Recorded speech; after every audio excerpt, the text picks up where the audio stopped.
There's no way that you can tell that much truth without offending certain portions of the population. And so now you have to figure out how you're going to handle that. And at 5'5", I've always handled it fist first. If you sign up for their program, you get a light-skinned, weird-faced wife that never do an interview.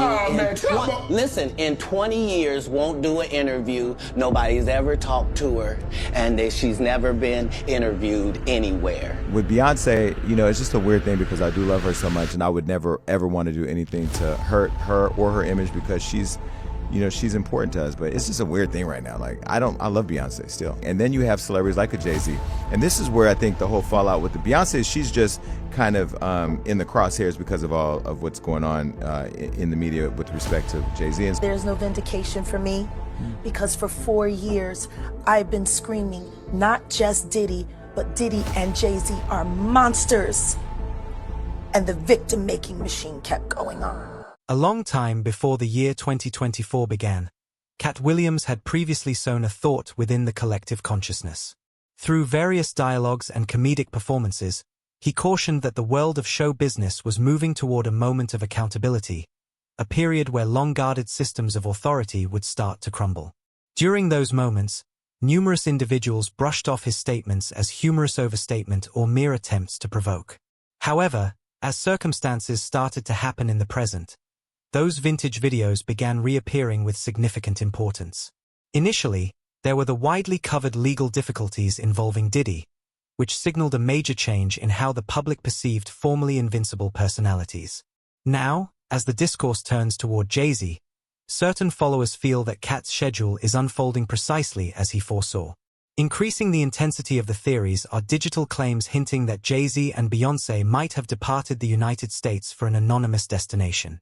No formal statement has been issued, yet the mere murmurs were sufficient to throw the online world into a state of chaos.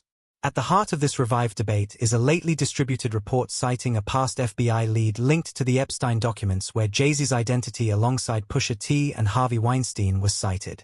Critically, the coverage itself acknowledges doubts and hazy memories, but subtle details frequently disappear once data reaches social platforms. In a matter of hours, feeds were overwhelmed with hypotheses, response clips, and analysis linking various pieces.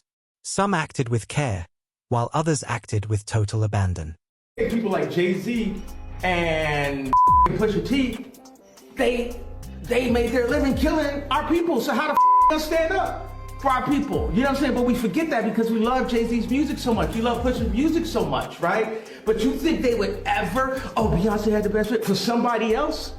Yeah. You know what I'm saying? You think they would ever tell the truth? No, if they told the truth, they didn't go to jail. You know what I'm saying? So you have liars. Man. Liars are now the face of our culture. Approximately 2006, Blank last recalled being by Epstein. Okay, so this is the first half and the section in which Jay-Z's name comes up. And while an allegation is an allegation is an allegation, what has me kind of skeptical here is the time frame in which Jay-Z is cropping up here. 1996, which is not the earliest point of his career, but early enough in terms of his studio album discography. He was barely having moved out of Marcy at that point, and his first record only sold like 43,000 copies. There's been a litany of debates going back and forth about like whether or not it would have been believable for Jay-Z to sort of have been in these kinds of circles way back in 1996, which I know the waters do get muddy a little bit because of how popular and massive Jay-Z is as a figure now. So as a result of that, it's kind of easy to almost like, you know, always imagine him in that frame. As conjectures persist in expanding across the web, Jay-Z's primary group of followers has been just as expressive in resisting what they perceive as an exaggerated account. To those individuals, the prevailing discussion feels less like responsibility and more like a past being reimagined without proper background. Their primary contention focuses on the chronology and feasibility. Backers highlight that during 1996, Jay-Z was still constructing his professional path and did not yet possess the degree of international power frequently credited to him currently. Based on this perspective, it would have been improbable for him to hold the sort of relationships or entry that detractors now suggest. Enthusiasts contend that contemporary readings are being biasly cast into the past, evaluating bygone situations through a current-day viewpoint. Several have likened the scenario to the previous year's widely reported Tony Buzbee-related Jane Doe lawsuit, which eventually fell apart under investigation. For them, the ongoing dialogue feels equally fabricated, a blend of obscure mentions, digital exaggeration, and blame through connection instead of solid proof. So we should believe that in 1996, Jay-Z, still without a record label living in New York, was already hanging around with Harvey Weinstein. Sounds like BS, just like the last time. But some people are saying this is the time period that Jay-Z was chasing LL Cool J around in clubs in New York to battle him for clout, and we're supposed to believe he was connected to Weinstein and Epstein. They're saying Jay-Z was a rapper who was getting dissed by Tupac, all right? So look, they're saying that, look, Jay-Z can't have been that popular. He didn't have this sort of Harvey Weinstein, Jeffrey Epstein connections in 1996. It was too early. But then some people are arguing, wasn't he like 26 and already connected to the game? It's possible, in my opinion. Jay had connections by then. Reasonable doubt wasn't the start of his career. But then people are arguing and says that if he was that connected, so much connected he was close friends with Weinstein, who was already winning Oscars, why couldn't he even get signed by some label? If Jay-Z was so close with him, why didn't they use his firm to produce Streets Is Watching? Why didn't they do anything together for 20 years, never appeared together when they were such close friends, according to his lady? But then we get to this. So there's been a lot of allegations that Jay-Z has dated girls young. Even amongst followers, there exists a single feature of the discourse that persists in reappearing: the chronology of Jay-Z and Beyoncé's romantic connection. Based on extensively shared narratives, Beyoncé was merely 17 years of age when Jay-Z initially displayed curiosity in her. Although he was already a settled grown-up within the sector, even though their bond subsequently turned into one of the most honored collaborations in musical records, the seniority difference has turned into a revived subject of argument. For many years, this specific detail lived silently within the shadows, seldom interrogated. However, in the prevailing atmosphere, where spectators are more analytical of authority interactions, it has assumed a fresh importance. Devotees who previously dismissed it are currently re-examining vintage dialogues, song verses, and communal showings, attempting to harmonize respect with unease. Tell me about your audition with Jay-Z. Tell me what he said to you. A really good audition. And what did he say to you? He said something to you. Oh yes, he said, we don't sing songs here, we sing artists. And there was this little pause, and I was nervous. But then he said, and we're interested. And there was this sudden feel of relief. So then he said something about a window and a door or something. Oh, then he said, he did it one word. I did a lot of homework on you, this lady. He said, there are two ways to leave here, either through the door with the deal sign or through this window, and we're on the 29th floor. So you was like, where's the pen? Where's the paper? I'm signing. Yeah. And the audience is so uncomfortable. Like, I don't know if Tyra was trying to get that on the record, but my God, what Jaguar? He threatened her. This is her own words coming out of her mouth. And she was a kid at that time, correct? 15-year-old girl who had been flown to the United States without parental supervision or a chaperone, brought to a grown man's office in a large corporate Manhattan building. Everybody knew when she flew in. I was there the day she got signed. Everyone was talking about it. And the 6 hours that she spent with him, and the 4 hours that she spent alone with him with no parental supervision. Her father didn't show up to the next day to come and collect the check. Well, and there's this is her life. The rumors were even beyond that, right? That Jay-Z was cheating on Beyonce with her when she was Very 17 so. Is what a lot of this came out through a publicist who later then Have had you to spoken apologize. to my friend Jonathan? Hey, you should talk to Jonathan. Please. Because Jonathan was there. He was right there working with Rihanna. And it was right when they started crafting her to be seen as a brand and commodity only and not a person. And when I talk to Jonathan now, just to hear him when he thinks of his teenage daughters, he was like, Rihanna was the same age my girls are now. I couldn't imagine putting my daughters through what we put her through. And then the next thing you know, she was removed from that first team from Palm the Replay and replaced with all new handlers and kept sheltered in Los Angeles, where she was going out to parties and partying at 15, 16, 17 years old, hanging out at the Rainbow Room, hanging out. Yeah, like they It was one of my friends who found out she was 17 when everyone thought she was 21. And he was like, yo, why do y'all got me carrying this girl around and she's oh, it's cool, it's cool. Well, but just to echo and support you, like they had to debunk that. Oh, we apologize. It wasn't real. We made it up in hopes of giving her single a boost. Yeah, they like, promised what? Jonathan a deal working at Tidal and something, and then they reneged. And then the next thing you know, he was caught in a home invasion robbery while he was working on the Drake secret baby mama story. Jeez. Sophie.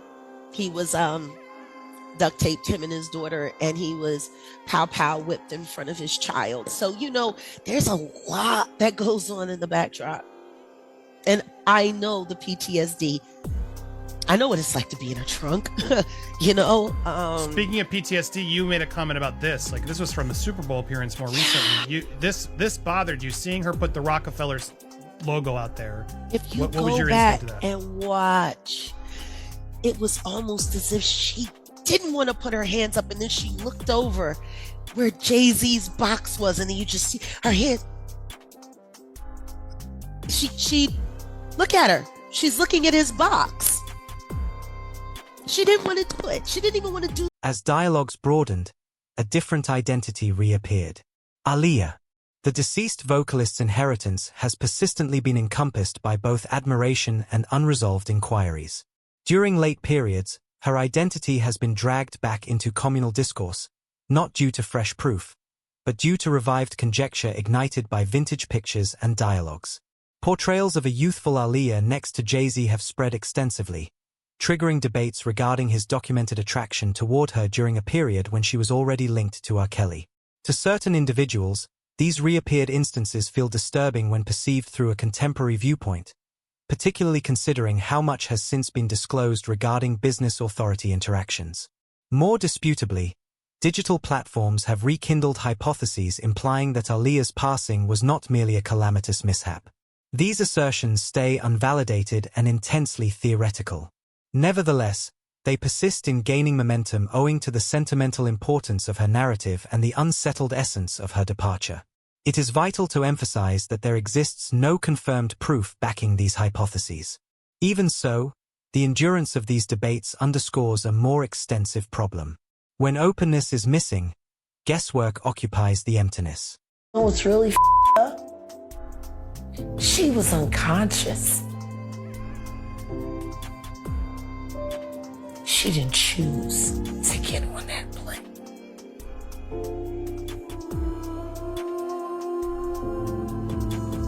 There were phone calls made. There are witnesses who signed NDAs. Why would you need to sign a non-disclosure agreement about a plane crash and what happened leading up to it? Twin-engine Cessna was headed for Florida when it crashed Saturday on Abaco Island, 100 miles north of Nassau, killing popular R&B singer Aaliyah and 8 others. Investigators now say from witness statements an engine may have failed and that the plane may have been overloaded. Why the would you need to sign a don't ask about a plane crash if it was accidental? Riddle me that. Riddle me that. A plane crash should be accidental. Should be. Why would any testimony about what happened leading up to it need to be covered under a non-disclosure agreement if there wasn't foul play?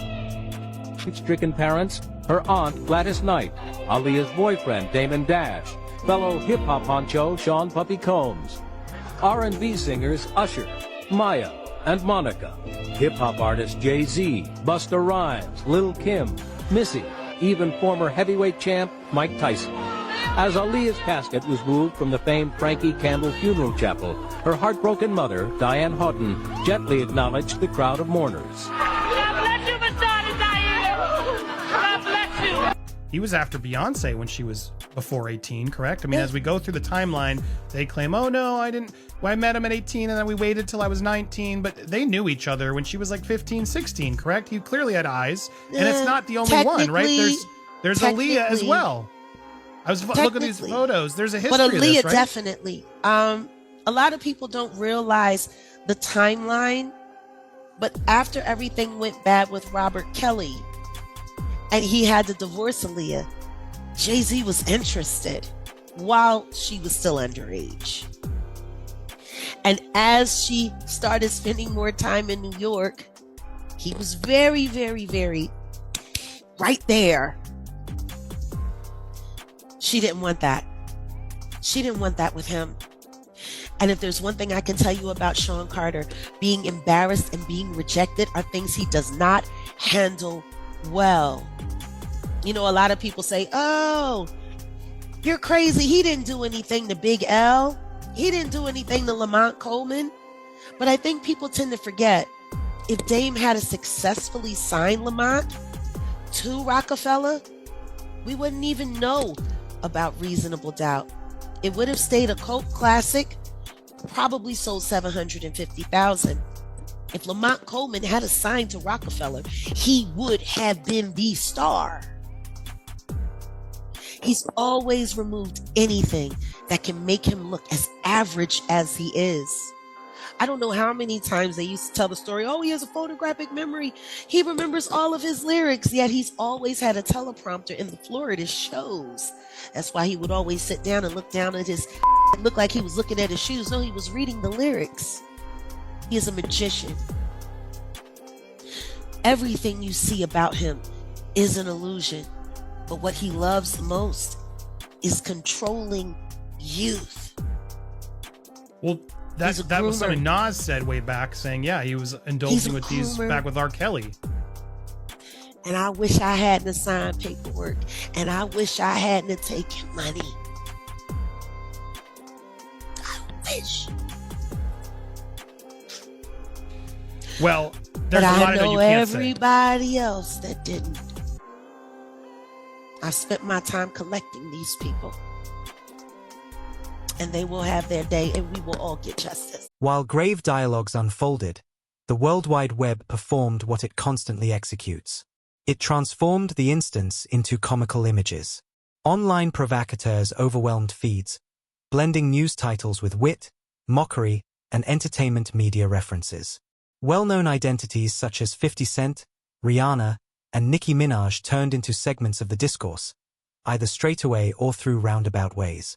50 Cent has finally responded to Jay-Z and Pusha T being exposed in the Epstein files. For those of you guys that don't know, last night it was publicly revealed to the entire world that Pusha T and Jay-Z were both revealed to be in the Epstein files, with them being accused of doing very disturbing and nasty things. For Pusha T specifically, he was claimed in 2007 to have been with Harvey Weinstein, where he then ended up a woman. And as for Jay-Z, his accusations are also very disturbing, with him being accused of doing something to a girl while she was sleeping. And with all of this coming out, 50 Cent couldn't waste the opportunity to go at his nemesis Jay-Z by basically blasting him and making fun of him all over social media. And this is specifically what he ended up posting to his Instagram page, which were just very weird AI photos of Jay-Z. And then 50 Cent also hinted that he is planning on doing a massive documentary with this entire situation and exposing Jay-Z, with the caption of this post saying, damn, they got Jay-Z on the Epstein list, I gotta do a doc on this. And 50 didn't stop there, because then he posted another photo of the headline of this entire situation breaking out, with him just pointing more jokes and fun at Jay-Z. So let's know what he has in my entire situation. 50 Cent just made jokes of Jay-Z. Dad, I know I promised you I'm gonna give you my first Grammy, but we might have to fight for this one. She said she wanted to thank everybody for her first Grammy. Anyway, I'd like to thank Jay-Z for being a part of this record with me. She'd like to thank Jigga Man for being the greatest in the world. Ellen Reed, Steve Bartles, Tata, Jay Brown, Karen Kwok for finding this amazing record. Tricky Dream for writing such a beautiful record. Nicki Minaj specifically sparked notice through a sequence of updates that numerous people construed as sharp remarks. Neglecting to identify Jay-Z straight away in every communication, her phrasing permitted small skepticism regarding whom she was targeting. She penned, "Your preferred creator has been performing ceremonies in a demonic sect where they snatch infants from different nations and disfigure and murder them as a type of a gory offering to their deity. You understand, when your ruler is the devil, you must perpetually spill blood. Nevertheless, the trick is finished. She proceeded with, "Are you all grasping that these individuals have been immolating youngsters as a method of acquiring and preserving authority? If you ever elect Democrats once more, you are exactly as heartless as they are and shall pass away. Perhaps it is the moment for me to perform some narrative sessions since I was endeavoring to not utter what I recognize. Still, they persist in trying intimidation. Additionally, I shall not be launching a record until my agreement is rediscussed and until I inform you regarding all the obstruction this RICO is discovering concerning Billboard." While her declarations are broadly seen as exaggerated and belief-grounded, they nevertheless contributed fuel to a previously explosive discussion. One of the most discussed occurrences did not emerge from a media gathering, a legal action, or even a post. It emerged silently via digital platform movement, or rather the absence of it. As the web-based discourse escalated, devotees observed that Jay-Z had reportedly dropped more than 10,000 adherents in a brief duration. But what truly stimulated curiosity was whom those departures originated from. Profiles connected to Rihanna, Kim Kardashian, Miss Tina Knowles, Beyoncé's actual parent, Kelly Rowland, Apple Music, and even the NFL were no longer tracking Jay-Z. No declarations were produced. No clarifications were offered. And yet, in current electronic society, quietude frequently bears its own significance. According to reports, Jay-Z's Instagram account also lost over 100,000 followers after his name appeared in the documents. Some major accounts, including celebrities and brands, are believed to have unfollowed him. Now that right there, that's something. That is something there, because when you say celebrities unfollowed him, you got to think about how the industry is and how they're all in the industry. But I said there's layers to it. You know, there's different tiers. So like, it's like when news come out, some people want to unfollow so they don't lose their brand deals, you know. Oh, you didn't hear what happened, you know, what's alleged against Jay-Z? And we see that you're following him, deal gone, you know. So some people are probably trying to separate themselves so they don't lose any brand deals, you know. Let's see here. I'll read that again. Some major accounts, including celebrities and brands, are believed to have unfollowed him. At the time of reporting, Jay-Z still has around 1 million followers. And Beyoncé, along with Lindsay Lohan, Diddy, Ivanka Trump, and Kris Jenner, continue to follow him. Okay? Speculations suggest Kim Kardashian, Rihanna, Apple Music, and the NFL may have unfollowed him as well. That right there is huge. I mean, extremely huge. For one, when you look at, which is crazy too, because you got Kris Jenner, the mama of Kim, still follow him, but they're saying that Kim Kardashian unfollowed him. Rihanna, again, Jay-Z is one of the dudes, you know, it was rumored some stuff with Rihanna and him and the whole Chris Brown situation. Again, I'm just saying rumors because we don't really know what the truth is. We can speculate, but yeah. Apple Music, man. Apple Music. But the NFL. Jay-Z, for you guys who don't know, I'm pretty sure most of you do, but Jay-Z is the one who, you know, helps the NFL find the talent for the halftime shows. You know, I remember Lil Wayne was mad at him because when you had the NFL in New Orleans and Lil Wayne wasn't part of the halftime show, it was like, what the hell? Y'all in my hometown, you couldn't even get me? people thought like, damn, Jay-Z is in this position. For sure, Lil Wayne is going to be there.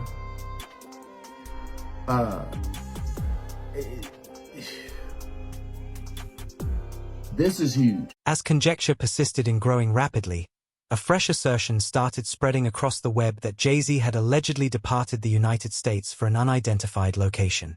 The expression "gone full Diddy" swiftly acquired momentum, mirroring lately occurred incidents involving different prominent personalities and intensifying the feeling of familiarity. To be certain, major journalism has declared that there exists no validated evidence that Jay-Z indefinitely exited the nation. No journey documents have been verified. No formal origins have supported the assertion. Nevertheless, once more, realities labored to maintain speed with trending energy. Jay-Z has reportedly fled the country after his name allegedly appeared in newly resurfaced files, sparking a wave of speculation. No official charges or confirmed wrongdoing has been announced, but the internet has erupted with rumors. The many questioning what the connection could mean. Sources close to the situation have not provided clarity, and legal experts continue to stress that appearing in documents does not automatically imply criminal involvement. Which I agree, but still the sudden disappearance from public view has only intensified the controversy, leaving fans and critics alike demanding answers as the story develops. Exactly when it appeared the discourse could not broaden any further, an antique identity reappeared. Rhymer, recognized for his persistent assertion that Jay-Z is his natural father. Rhymer's fatherhood lawsuit was formally rejected after a decade-spanning judicial conflict. In records, the situation was finished, but public accounts do not constantly adhere to judicial endings. Lately, Rhymer resurfaced within the limelight after conveying appreciation toward Nicki Minaj during her digital declarations. Although he did not proclaim fresh judicial movement, the timing of his reappearance rekindled interest across digital platforms. Followers started questioning whether he might strive to restart the lawsuit or if his manifestation was merely metaphorical. It is vital to observe that there is currently no sign of any fresh submissions or tribunal events. Nevertheless, the state of affairs highlights a persistent motif in this developing narrative. We believe wholeheartedly that Jay-Z's your father. I really do. And if it's not, why you can't prove me wrong? Like, it's not as far as a proving me wrong thing. It's go to the courtroom and basically do what everybody else would have to do. Like, it's not, you don't have to prove me wrong. I just want the truth. Honestly, I can take a no. I can take, if I'm embarrassed at the end of the day, I can take that. I really can. I've been through a lot. I've seen a lot. I could take me being embarrassed. Like, this can't take nobody not saying nothing. Like, you know, it's not fair. I was 7. My mom had to sit down with me. I guess she thought I was old enough to know now, and she been saying Sean Carter, that's what she was calling him at first before she was calling it Jay-Z, and I really didn't know who that was because I was young, and you know, had my little brother, and I really wasn't worrying about it. She was saying it a lot, but I really, this was going along with the person I was just seeing, like the person I looked at who was taking care of me at that time. I really wasn't really trying to understand what my mom was talking about, but she constantly put it in my head like, son, it's not your father, and I really want you to know it is. This person is your father, and I just want you to know. And she continued to tell me that over the years and over the years and over the years, even till I was grown. He never tried to contact me in any type of way, and that's all I'm asking is, like, 'cause I honestly really want the case to be over with. Like, I've been going through, just like I said, a lot, and as I said, I'm not chasing nobody. I'm not trying to do this to make somebody seem like a bad person, a bad father. I'm not trying to make nobody seem like a bad person or nothing. I'm just really coming out here for the truth. I don't want no money or anything. I wasn't looking for none of that. I just want to know the truth. And if I can't go to the courts and get the truth, like, what is it really? Why you? What is it? I just really want it over. It's something that's really affecting my life, and I just want it over with. I work every day. I also have my own kids to take care of. So it's like, it's been a journey for me, and it's just like, you know, I just got so much on my name right now. I never ask for money. I don't do interviews just saying, hey, Jay-Z, give me your money, or I'm coming after Jay-Z for his money. I never did that. I'm not that type of person. I work for everything. I work for everything. Next is, I'm just trying to basically make sure no other kids or nobody else in the world has to go through this. Basically, don't feel afraid to go to court and see if a person is your biological parents. You know, so many people are scared, and this is a big thing in the world. A lot of people don't have their fathers because they scared to go out and search for them, and sometimes it only take a little search. You know, go search, and if it's wrong, we're adults. Well, most of us adults, even for the teenagers, this shows this being a role model for them, showing you can't go in the courtroom, and if you're doing everything correctly, you should be able to just get treated as equal as other person. I've always been a person that I never hate anyone. I never, I don't walk around with hate for a person. So I try to teach my kids to just be the best that you can be. So that's just a model I go off. I would never hate Jay-Z. It was never that type thing. I respect him for everything he did. And as I said, I've been going through a whole lot through these years because this case. Like me and my mom, my godmom, we didn't seen the worst. We didn't have people, slander my name. Like you want Jay-Z money, and I hear it all.